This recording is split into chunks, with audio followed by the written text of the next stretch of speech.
एक परिवार में 7 भाई थे और वहाँ जन्म हुआ उनकी एकमात्र बहन का।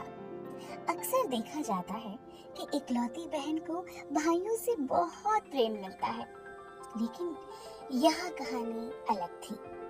दरअसल जब ये कन्या पैदा हुई तब उसका रंग बहुत ज्यादा सांवला था और विधि का विधान तो देखिए, जब उसके ग्रह नक्षत्र देखे गए तब पता चला कि उसके ग्रह उसके भाइयों के लिए अच्छे नहीं हैं। बचपन से इस कन्या को तिरस्कार का सामना करना पड़ा। उसके मन में अपने भाइयों के लिए बहुत प्रेम था, लेकिन भाई थे जो उसे फूटी आंख पसंद नहीं करते थे। समय बीतता गया और एक घड़ी आई जब उनके माँ बाप गुजर गए।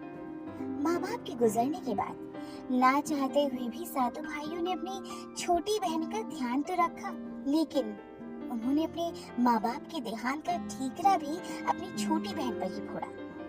उनके हिसाब से ये इसके ग्रह चाल ही थी जिसने उनके माँ बाप को खत्म कर दिया। समय का चक्र बढ़ा और जिंदगी में सामान्य तौर पर आम तौर पर पड़ने वाली धूप छांव में धूप की वजह उस कन्या को मान लिया गया। कुछ भी गलत होता तो सब सारा कसूर उस बच्चे को देते। एक तरह से उन्होंने उसे अपने परिवार का अपशकुन मान लिया था। सब उसे एक अपशकुनी, एक मनहूस के तौर पर देखते। वो मान चुके थे कि जब तक ये छोटी बच्ची है तब तक उनके जीवन में कोई ना कोई संकट बना रहेगा। वो लड़की अपने भाइयों के लिए कुछ भी कर ले, लेकिन भाइयों के पास उसे बदले में देने के लिए सिर्फ नफरत ही थी।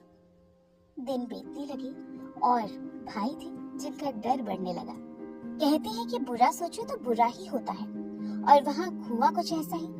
बुरा होने के डर में जीने वाले भाइयों की जिंदगी में आखिरकार बुरा होने लगा।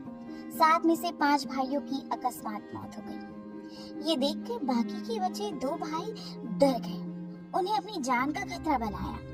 उन्हें लगने लगा कि उनके 5 भाइयों की मृत्यु की वजह कोई नहीं, उनकी बहन ही है। ऐसे में वे और उनकी पत्नियां रात दिन उस बच्ची से पीछा छुड़ाने की तरकीब खोजने लगे। एक दिन उन 2 भाइयों और उनकी पत्नियों ने मिलकर एक योजना बनाई और उन्होंने सोचा कि लड़की को मार देते हैं। उन्हें लगा कि बहन को मारकर सब ठीक हो जाएगा और उनकी जान पर जो संकट बनाया है वो खत्म हो जाएगा। आखिरकार जिसके ग्रहों की वजह से घर पर इतनी अनहोनी हो रही है उसे ही रास्ते से हटा दिया जाए।